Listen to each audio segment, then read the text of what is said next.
Chemical equilibrium में जो अपना चैप्टर चल रहा था उसमें आज सबसे इंपॉर्टेंट काम करेंगे जिससे सवाल नीट में आते हैं, जो नीट के लिए एकदम झन्नाटेदार जलते हुए टॉपिक होते हैं। और उन्हीं का एक टॉपिक है ली चैटलियर प्रिंसिपल कि इक्विलिब्रियम के अंदर भैया केमिकल इक्विलिब्रियम या किसी भी इक्विलिब्रियम स्टेट के अंदर दो प्रॉपर्टीज होती हैं जो इक्विलिब्रियम को डायरेक्टली अफेक्ट कर सकती है। यानी अगर तुमने प्रेशर बदला उससे मोल वॉल्यूम टेम्परेचर नहीं बदला तो इक्विलिब्रियम कांस्टेंट पे कोई फर्क नहीं पड़ेगा।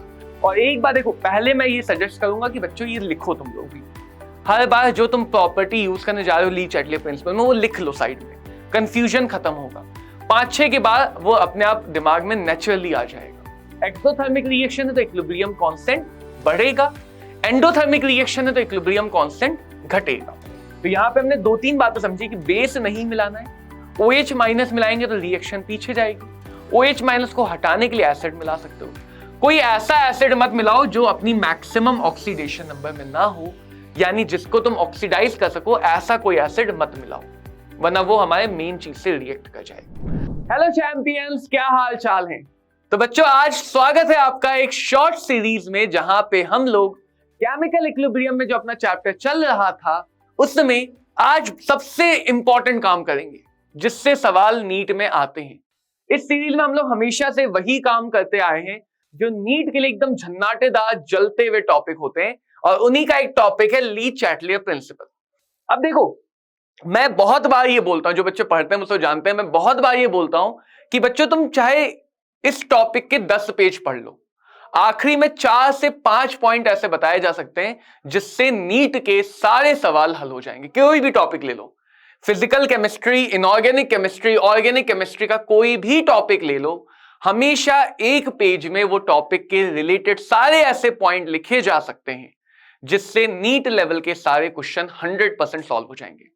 फिर भी हम हर टॉपिक को डिटेल में पढ़ते हैं ताकि वो पॉइंट हमें समझ में आ जाए, क्योंकि हम साइंस के स्टूडेंट हैं, हिस्ट्री और ज्योग्राफी के तो है नहीं कि रट लिया भाई, है ना। तो आज का हमारा काम क्या होना था? ली चैटलियर प्रिंसिपल। क्या कहता है ली चैटलियर प्रिंसिपल? मैं अपनी सरल भाषा में ये बोलता हूं, जैसे फिजिक्स में तुमने पढ़ा है ना इनर्शिया और फ्रिक्शन। हाँ सर, इनर्शिया तो सुना सुना सा लग रहा है, जड़त्व, और घर्षण, फ्रिक्शन भी सुना सुना सा लग रहा है। बस यही है ली चैटलियर प्रिंसिपल कि इक्विलिब्रियम के अंदर भैया केमिकल इक्विलिब्रियम या किसी भी इक्विलिब्रियम स्टेट के अंदर दो प्रॉपर्टीज होती हैं। किसी भी इक्विलिब्रियम स्टेट के अंदर दो प्रॉपर्टीज होती हैं। अगर इक्विलिब्रियम आ चुका है तो पहली बात, इक्विलिब्रियम पे प्रोडक्ट और रिएक्टेंट के कंसंट्रेशंस का जो रेशियो है वो कांस्टेंट हो जाता है। कांस्टेंट होने का मतलब जब तक तुम बाहर से कोई चेंज ना करो, तब तक इक्विलिब्रियम स्टेट में कोई भी चेंज नहीं होगा। और यही तो इनर्शिया है। यही तो इनर्शिया होता है कि एक बॉडी अपने शेप को, बॉडी अपने मोशन की स्टेट को मेंटेन करना चाहती है unless until some external force act on it. तो वही बात तो इक्विलिब्रियम में भी है, इसलिए मैंने कहा सरल भाषा में इनर्शिया। दूसरी बात, अगर हम बाहर से चेंज करें, इक्विलिब्रियम हर बार इक्विलिब्रियम पे आना चाहता है। अगर तुम बढ़ा दोगे तो उसको घटाने की कोशिश करेगा ताकि वापस से बराबर हो जाए, घटा दोगे तो बढ़ाने की कोशिश करेगा। यानी इक्विलिब्रियम हर बार जो भी तुमने बाहर से फोर्स लगाया, हर बार उस फोर्स को अपोज करने के लिए मूव करता है। इक्विलिब्रियम उस डायरेक्शन में मूव करता है जिस डायरेक्शन में फोर्स के इफेक्ट को मिनिमाइज किया जा सके, और यही है ली चैटलियर प्रिंसिपल। यही है हमारा ली चैटलियर प्रिंसिपल। देखो, पहले मैं तुम्हें समझाता हूं।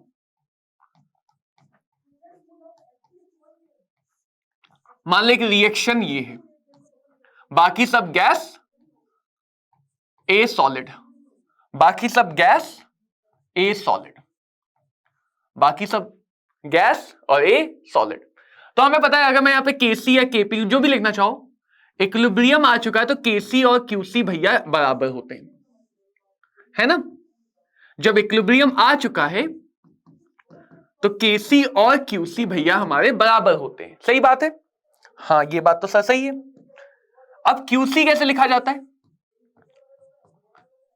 C का कंसेंट्रेशन, D का कंसेंट्रेशन, B का कंसेंट्रेशन, A नहीं आएगा क्योंकि A सॉलिड है, A सॉलिड है। और KC कैसे लिखा जाता है? KC इज रेशियो ऑफ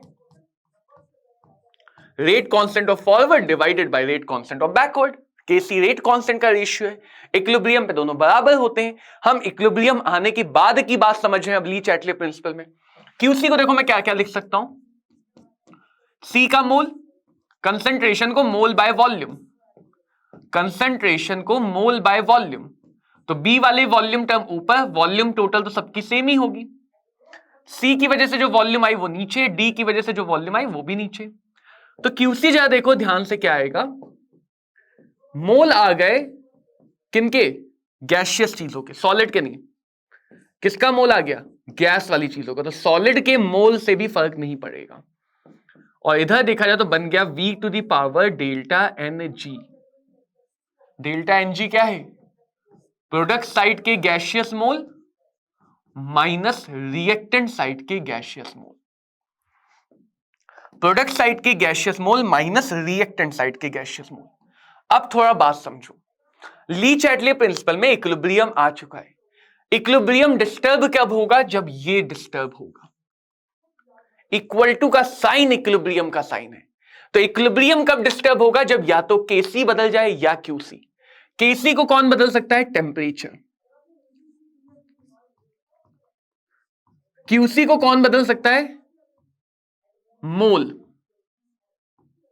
किसके मोल? गैस के मोल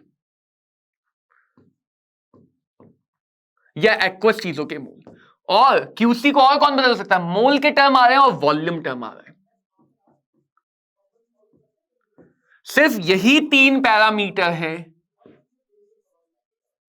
सिर्फ यही 3 पैरामीटर हैं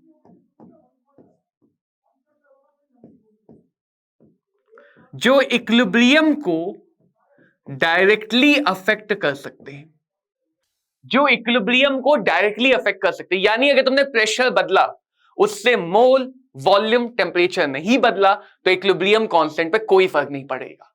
अगर तुमने कैटलिस्ट ऐड किया, उससे मोल, टेम्परेचर, वॉल्यूम नहीं बदला, इक्विलिब्रियम कांस्टेंट पे कोई इफेक्ट नहीं पड़ेगा, इक्विलिब्रियम कंडीशन पे कोई इफेक्ट नहीं पड़ेगा। तुमने इनर्ट गैस ऐड की, उससे मोल, वॉल्यूम, टेम्परेचर नहीं बदला, इक्विलिब्रियम कांस्टेंट पे कोई भी इफेक्ट, इक्विलिब्रियम के स्टेट पे कोई भी इफेक्ट नहीं आएगा। समझ में आई बात? तो यही 3 पैरामीटर हैं जो इक्विलिब्रियम कंडीशन को डायरेक्टली अफेक्ट कर सकते हैं। सिर्फ यही 3 ऐसे पैरामीटर हैं जो इक्विलिब्रियम कंडीशन को डायरेक्टली इफेक्ट डाल सकते हैं। यह बात समझ में आ गई? तो पहले हम एक एक करके इन तीनों का इफेक्ट पढ़ेंगे। सबसे पहला इफेक्ट आता है गैस की वॉल्यूम, कंटेनर की वॉल्यूम को घटाने बढ़ाने का इफेक्ट। बाकी जितने भी इफेक्ट है इन्हीं की मदद से। इसके लिए मैं बता रहा हूं, तुम एक बात याद रख लो, अगर वॉल्यूम को बढ़ाया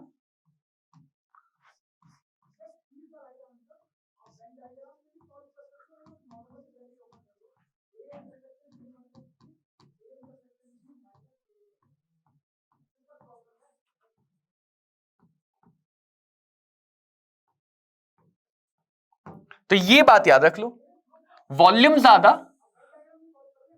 तो वॉल्यूम को अगर बढ़ाते हो तो इक्विलिब्रियम उस डायरेक्शन में शिफ्ट होता है जिधर की तरफ गैस के मोल ज्यादा है। अब यही बात मैं समझाऊंगा, बट एट द एंड हम यही बात याद रखेंगे। कैसे? देखो, सबसे पहले सोचो वॉल्यूम से फर्क किस पे पड़ेगा? क्यू पे। तो वॉल्यूम के टाइम पे टेम्परेचर और मोल, टेम्परेचर और मोल दो ऐसी चीजें जब तक क्वेश्चन डायरेक्टली ना बोले कि भैया टेम्परेचर बढ़ाया गया, भैया मोल बदले गए, तब तक तुम इन दोनों को नहीं बदलोगे। टेम्परेचर और मोल हमेशा क्वेश्चन बोलेगा। अब डेल्टा एनजी देख लेते हैं। Delta NG positive, delta NG negative और डेल्टा एनजी जीरो। अगर डेल्टा एनजी पॉजिटिव है तो क्यू आ गया प्रोपोर्शनल टू 1/v⁴x। अगर निगेटिव है तो क्यू आ गया प्रोपोर्शनल टू 1/v⁻⁻y। तो ये बन जाएगा Q proportional to v⁻y।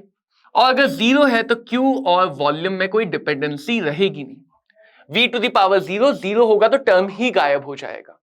Volume बढ़ा रहे हो वॉल्यूम बढ़ा रहे हो, सब में तुम क्या कर रहे हो, वॉल्यूम को बढ़ा रहे हो, तो वॉल्यूम इंक्रीज होगा क्योंकि इनवर्सली प्रोपोर्शनल है, तो क्यू घट जाएगा।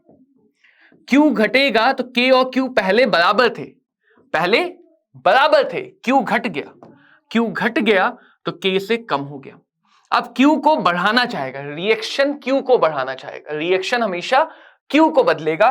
क्यू को बढ़ाने के लिए रिएक्शन किधर जाएगी, फॉरवर्ड डायरेक्शन में, रिएक्शन किधर जाएगी, फॉरवर्ड डायरेक्शन में। वॉल्यूम बढ़ाया तो क्यू बढ़ गया, क्यू बढ़ गया, पहले के और क्यू बराबर थे, नया वाला क्यू ज्यादा हो गया, वापस से इक्विलिब्रियम लाना। रिएक्शन हर बार इक्विलिब्रियम पे आने चाहेगी, क्यू को घटाना पड़ेगा, क्यू को घटाना पड़ेगा तो जाना पड़ेगा बैकवर्ड। वॉल्यूम का टर्म ही नहीं है, तो वॉल्यूम को बदलने से क्यू में कोई चेंज नहीं आएगा।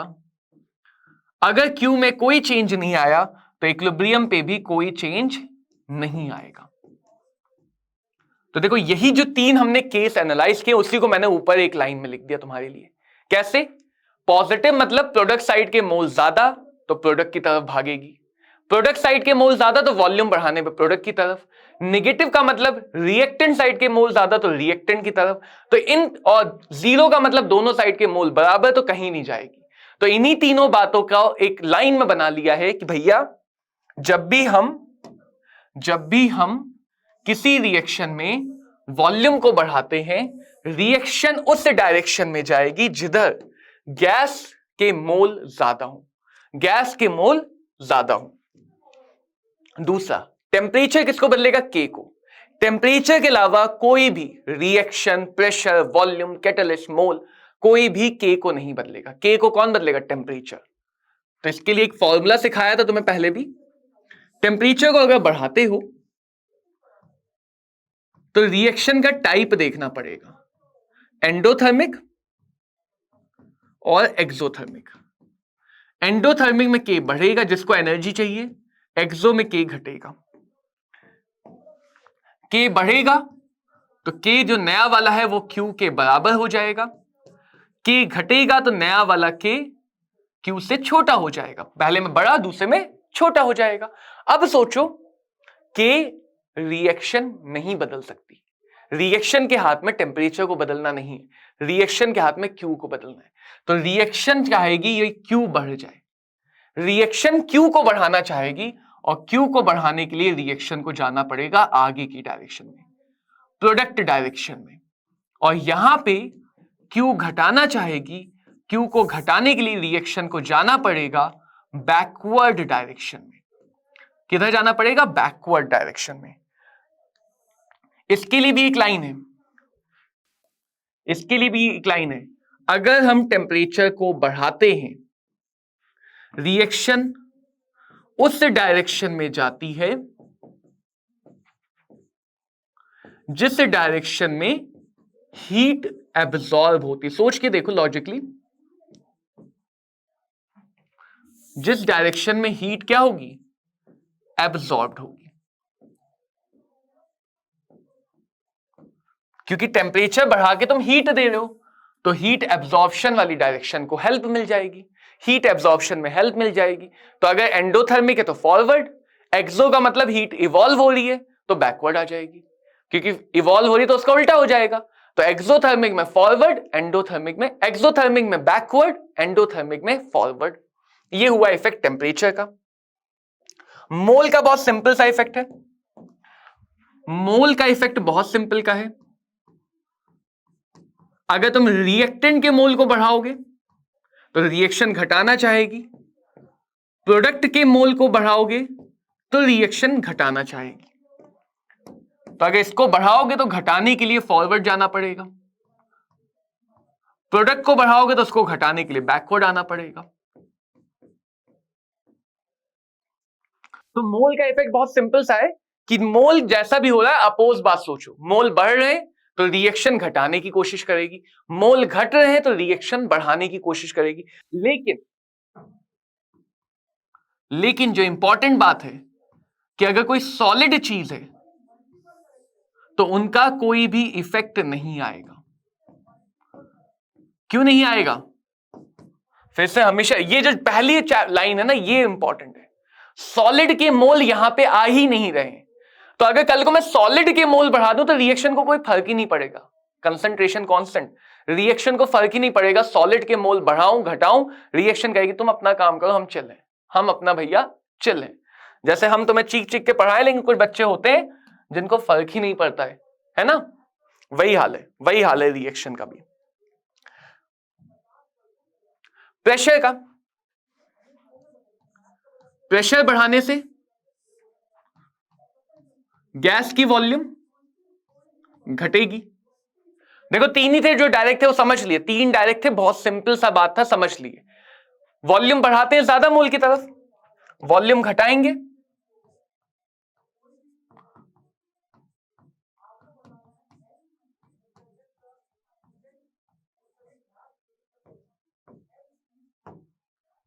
तो कम मोल की तरफ जाएगा। वॉल्यूम बढ़ाने पे ज्यादा मोल की तरफ, वॉल्यूम घटाने पे कम मोल की तरफ। इनर्ट गैस, इनर्ट गैस मतलब जो गैस रिएक्ट ना करे, तो इनर्ट गैस को दो तरह से ऐड करते हैं, कांस्टेंट वॉल्यूम पे और कांस्टेंट प्रेशर पे। दो तरीके हैं इनर्ट गैस को ऐड करने के। देखो इनर्ट गैस रिएक्ट नहीं करेगी, टेम्परेचर नहीं बदलेगी, मोल नहीं बदलेगी, वॉल्यूम कांस्टेंट हो गया। टेम्परेचर मोल वॉल्यूम रट लो, टेम्परेचर मोल वॉल्यूम तीन ही चीजें हैं जो इक्विलिब्रियम को डायरेक्टली अफेक्ट कर सकती हैं, टेम्परेचर मोल एंड वॉल्यूम। तो अगर कांस्टेंट वॉल्यूम पे काम हो रहा है तो इक्विलिब्रियम पे कोई भी इफेक्ट नहीं आएगा, इक्विलिब्रियम पे कोई भी इफेक्ट नहीं आएगा। प्रेशर कांस्टेंट है तो गैस को मिला रहे हो तुम, गैस भर रहे हो, गैस को भर रहे हो तो कंटेनर फैलेगा नहीं फैलेगा, वॉल्यूम बढ़ेगी। वॉल्यूम बढ़ती है तो किधर जाती है,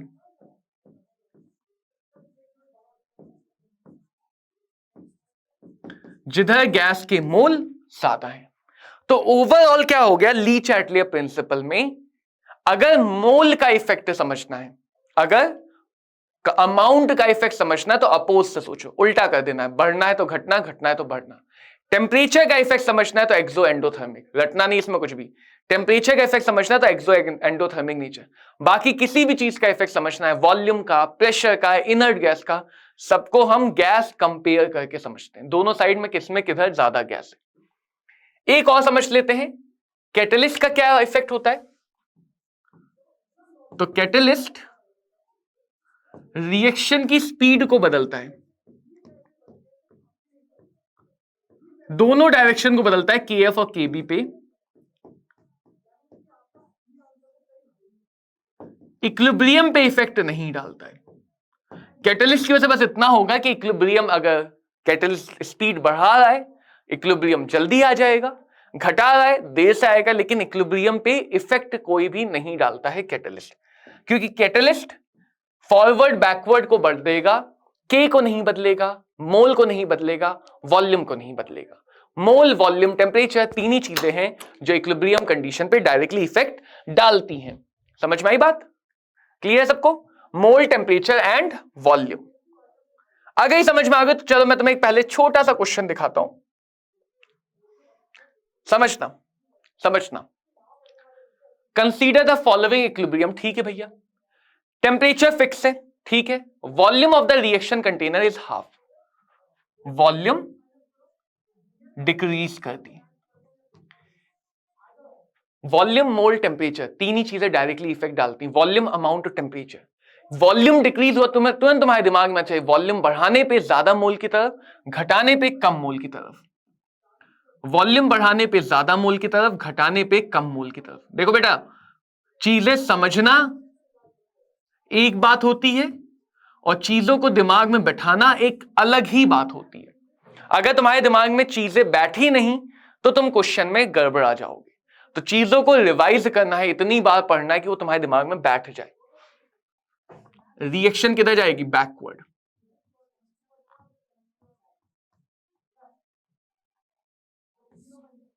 रिएक्शन किधर जाएगी? बैकवर्ड, क्योंकि इधर कितने मोल है? 2 मोल, इधर कितने हैं? 1 मोल। आगे वाला कॉफिशिएंट, तो पहली बात ये पता चलती है भैया रिएक्शन बैकवर्ड जा रही है, N2O4 ज्यादा बनने लगेगा, NO2 कम बनेगा। आगे देखते हैं Kp और अल्फा। Kp क्या है? Equilibrium constant. क्या Kp बदलेगा? नहीं, Kp थोड़ी बदलेगा।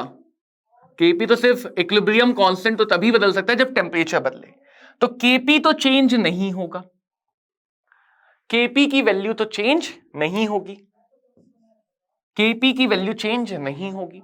ठीक है, अल्फा का मतलब कितना टूटा, कितना डिसोशिएट हुआ। रिएक्शन पीछे आएगा तो इसका अमाउंट कम आगे जाएगा, पीछे आने लगी मतलब आगे कम जाएगी, आगे कम जाएगी तो डिसोशिएशन कम होगा, डिसोशिएशन यानी कम टूटेगा, टूटेगा कम तो रिएक्शन अगर पीछे आ रही तो अल्फा घट जाएगा। तो Kp नहीं बदलेगा, अल्फा घट जाएगा। तो ये समझ लेना कि इक्विलिब्रियम स्टेट अलग बात है और इक्विलिब्रियम कंडीशन और इक्विलिब्रियम कांस्टेंट अलग बात है। एक और अच्छा सा क्वेश्चन दिखाता हूं, इससे पहले हम इस क्वेश्चन को देखते हैं। एक केमिकल रिएक्शन है 8 किलो कैलोरी प्लस, समझना ये डेल्टा एच नहीं दिया है, प्लस 8 किलो कैलोरी मतलब इतनी एनर्जी इवॉल्व हुई, तो डेल्टा एच कितना हो गया? -8। हमें चाहिए Z ज्यादा कब बनेगा। देखो रिएक्शन को देखो, कंडीशन टेम्परेचर और प्रेशर की होती है, प्रेशर बढ़ाने पे वॉल्यूम घटता है कम मोल की डायरेक्शन में, तो प्रेशर बढ़ाने पे इधर है 2 मोल, इधर है 3 मोल, किधर कम है? Z की तरफ, Z की तरफ आएगा फॉरवर्ड डायरेक्शन में। टेम्परेचर बढ़ाने पे एक्सोथर्मिक रिएक्शन, टेम्परेचर बढ़ाने पे रिएक्शन कैसी है? एक्सोथर्मिक। एक्सोथर्मिक बैकवर्ड आता है, एक्सोथर्मिक बैकवर्ड आता है। पहले बढ़ाने का इफेक्ट देख लो। अब क्वेश्चन क्या चाह रहा है? पहले हमेशा कंफ्यूजन अगर खत्म करना तो पहले जो जनरल बात है वो समझ लो, लिख लो। अब क्वेश्चन की रिक्वायरमेंट क्या है कि भैया Z ज्यादा बने, Z ज्यादा बने तो Z की तरफ लेके जाना है, प्रेशर ज्यादा चाहिए, प्रेशर ज्यादा चाहिए, और Z की तरफ लेके जाना तो टेम्परेचर बढ़ाने पर उल्टा जा रहा है, तो टेम्परेचर कम होना चाहिए। तो ये हमें कंडीशन मिल गई, ये हमें कंडीशन मिल गई, ज्यादा प्रेशर कम टेम्परेचर। फटाफट आंसर। और एक बात देखो, पहले मैं ये सजेस्ट करूंगा कि बच्चों ये लिखो तुम लोग भी, हर बार जो तुम प्रॉपर्टी यूज करने जा रहे हो ली-चैटले प्रिंसिपल में, वो लिख लो साइड में, कंफ्यूजन खत्म होगा। 5-6 के बाद वो अपने आप दिमाग में नेचुरली आ जाएगा, वरना कभी कंफ्यूज होगे, कभी हाई लो में कंफ्यूज हो जाओगे। देखो नीट 2018 का सवाल, maximum formation of product temperature pressure, वैसा ही काम, प्रेशर बढ़ाएंगे कम मोल की तरफ, हर बार लिखो, हर बार हर क्वेश्चन में, तभी तो याद होगा। प्रेशर बढ़ाएंगे तो कम मोल, इधर 1 मोल इधर 2 मोल, कम किधर है? एक्स की तरफ। टेम्परेचर बढ़ाएंगे, रिएक्शन कैसी है? एक्सोथर्मिक, डेल्टा एच कैसा है? नेगेटिव। एक्सोथर्मिक है तो पीछे जाएगी, पीछे यानी किधर की तरफ जाएगी? A2 और B2 की तरफ। हमें किधर लेके जाना है? प्रोडक्ट ज्यादा बनाना है, प्रोडक्ट ज्यादा बनाना है तो प्रेशर को बढ़ाना पड़ेगा। टेम्परेचर प्रोडक्ट फॉर्मेशन को फेवर नहीं कर रहा है तो टेम्परेचर को घटाना पड़ेगा। लो टेम्परेचर हाई प्रेशर, बहुत आसानी से आंसर मिलता है, बहुत आसानी से ली-चैटले प्रिंसिपल के नीट के क्वेश्चन का आंसर मिल जाता है। सिर्फ प्रेशर टेम्परेचर याद रख लो। आओ, हीट इवॉल्व हुई, delta H negative. Question number 1, मुझे इसका आंसर चाहिए तुमसे कमेंट बॉक्स में। जब तक खुद अप्लाई नहीं करोगे, कमेंट बॉक्स में जो भी आंसर करेगा उसका आंसर सही है या गलत, उसको मैं कमेंट बॉक्स में रिप्लाई करूंगा। तो जो भी आंसर आना चाहिए इसका, वो मुझे कमेंट बॉक्स में बताना है। मुझे कमेंट बॉक्स में बताना है। कंसंट्रेशन की भी बात हुई है, अमोनिया बढ़ाओगे तो उसको घटाने की कोशिश करेंगे, पीछे ले जाएगा। नाइट्रोजन हाइड्रोजन बढ़ाओगे उसको बढ़ाने की कोशिश करेगा, आगे ले जाएगा। तो आई होप सब लोग इसका आंसर मुझे कमेंट बॉक्स में देंगे। एक्सोथर्मिक रिएक्शन, टेम्परेचर बढ़ाए गए, अगर टेम्परेचर बढ़ाए गए एक्सोथर्मिक, टेम्परेचर बढ़ाया गया तो इक्विलिब्रियम कांस्टेंट एक्सोथर्मिक में घट जाता है। इक्विलिब्रियम कांस्टेंट एक्सोथर्मिक रिएक्शन में घट जाता है। क्या हो जाता है? घट जाता है। अब तुम कहोगे सर यहां पे ये तो दिया नहीं गया कि टेम्परेचर बढ़ाया गया, यहां पे ये तो दिया नहीं गया टेम्परेचर बढ़ाया गया। अगर नहीं भी दिया जाता है कि टेम्परेचर बढ़ाया गया, मुझे पता है तुम्हारे डाउट क्या क्या आ सकते हैं। जैसे इस क्वेश्चन में नहीं लिखा है कि टेम्परेचर बढ़ाया गया, आधे बच्चे तो ये क्वेश्चन एग्जाम में इसीलिए छोड़ के आ गए कि पता ही नहीं कि टेम्परेचर बढ़ाया गया घटाया गया। अगर क्वेश्चन में नहीं लिखा है कि टेम्परेचर बढ़ाया गया घटाया गया, अपने आप बाद वाले टेम्परेचर को ज्यादा, पहले वाले टेम्परेचर को कम, बाद वाले को ज्यादा, पहले वाले को कम। एक्सोथर्मिक रिएक्शन है तो इक्विलिब्रियम कांस्टेंट बढ़ेगा, एंडोथर्मिक रिएक्शन है तो इक्विलिब्रियम कांस्टेंट घटेगा। अब बच्चों एक बढ़िया सा क्वेश्चन लेके आता हूं, ये इसको हम कहते हैं चॉकलेट प्रॉब्लम।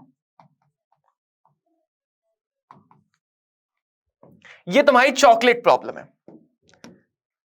मैं चाहूंगा कि सारे बच्चे वीडियो को पॉज करें, चॉकलेट प्रॉब्लम को सॉल्व करें और इसका सही आंसर मुझे कमेंट बॉक्स में बताएं। ठीक है?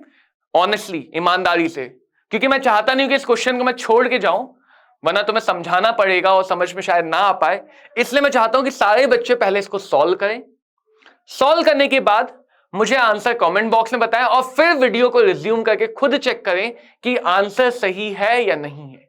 अगर सही है तो अपने ही कमेंट पे टिक कर लो, अगर गलत है तो अपने ही कमेंट के नीचे क्रॉस कर दो। कमेंट डिलीट मत करना, चाहे सही हो चाहे गलत हो। मुझे देखना है कितने बच्चे सोच पा रहे हैं, क्योंकि आगे आने वाले लेक्चर्स में वैसे ही तुम्हें ऐसे प्रॉब्लम मिलेंगे।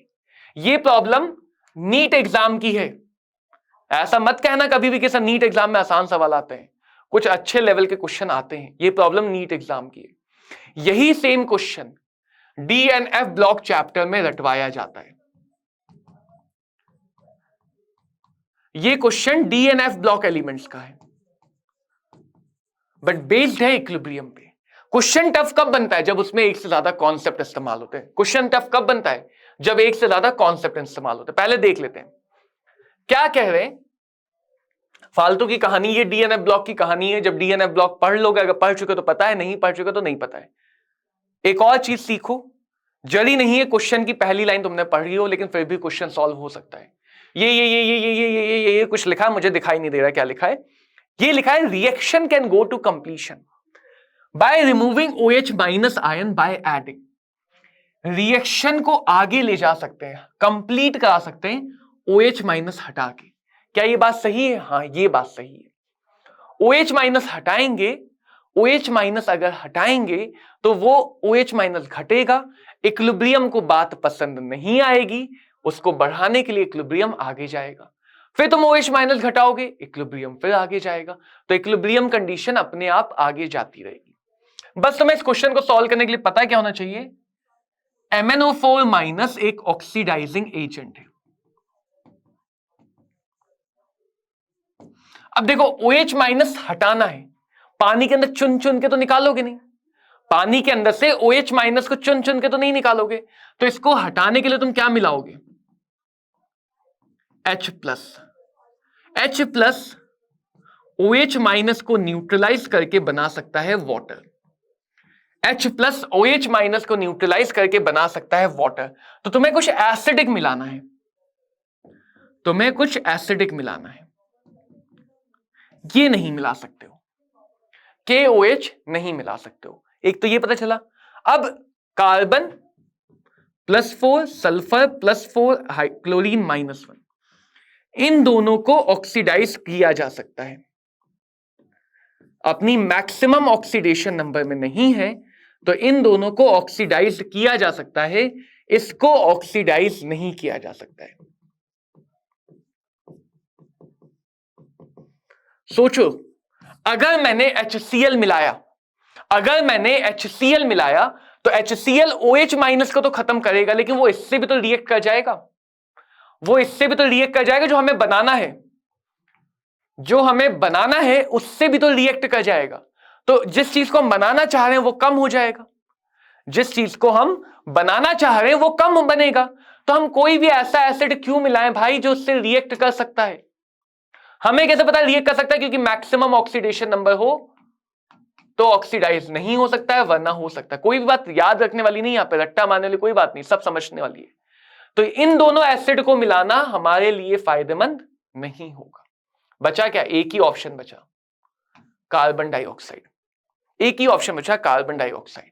तो इसीलिए क्वेश्चन चॉकलेट प्रॉब्लम इतना आसान थोड़ी होगा, लेकिन इस क्वेश्चन को एक बार समझोगे तो तुम्हें रियलाइज होगा कि नीट कॉन्सेप्ट के क्वेश्चन पूछ सकता है। कॉन्सेप्ट क्लियरिटी दिमाग में होनी आवश्यक है, ये नहीं कि सिर्फ फॉर्मूला रटा रटा और काम कर दिया। तो यहां पे हमने 2-3 बातें समझी कि बेस नहीं मिलाना है, OH माइनस मिलाएंगे तो रिएक्शन पीछे जाएगी।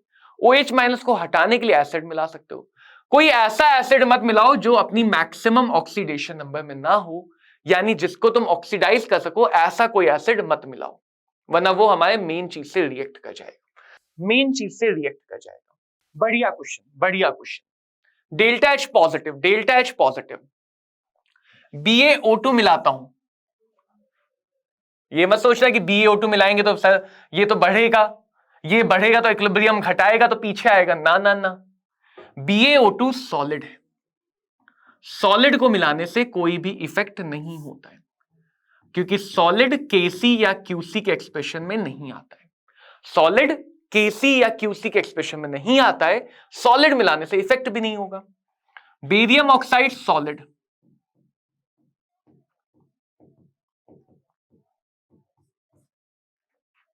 BaO2 बेरियम ऑक्साइड दोनों सॉलिड, तो ऑक्सीजन के अमाउंट को एक ही चीज अफेक्ट कर सकती है, टेम्परेचर। टेम्परेचर बढ़ाने से रिएक्शन आगे जाएगी, रिएक्शन आगे जाने से ऑक्सीजन ज्यादा बनेगी, ऑक्सीजन का पार्शियल प्रेशर बढ़ेगा, ऑक्सीजन का पार्शियल प्रेशर बढ़ेगा। आगे क्यों जाएगी? एंडोथर्मिक है। एक्सो होती पीछे आती, एंडो आगे एक्सो पीछे, एंडो आगे एक्सो पीछे, एंडो आगे एक्सो पीछे।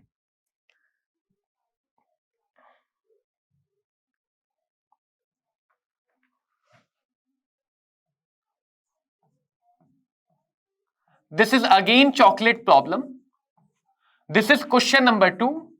इसका आंसर भी बच्चों मुझे कमेंट में चाहिए। आंसर अपने क्वेश्चन नंबर के साथ करना। 2 क्वेश्चन तुम्हारे लिए होमवर्क है, उन दोनों क्वेश्चन के आंसर मुझे कमेंट बॉक्स में चाहिए। सही आंसर, गलत आंसर, जैसा भी हो आंसर जरूर बताएगा, तो तुम्हें क्लैरिटी मिलेगी कि हाँ इसमें क्या सुधार की जरूरत है, क्या सुधार की जरूरत है। तो आई होप सबको ली चैटलियर प्रिंसिपल समझ में आ गया हो। ली चैटलियर प्रिंसिपल केमिकल इक्विलिब्रियम का एक बहुत इंपॉर्टेंट सेक्शन है जिससे क्वेश्चन आते हैं।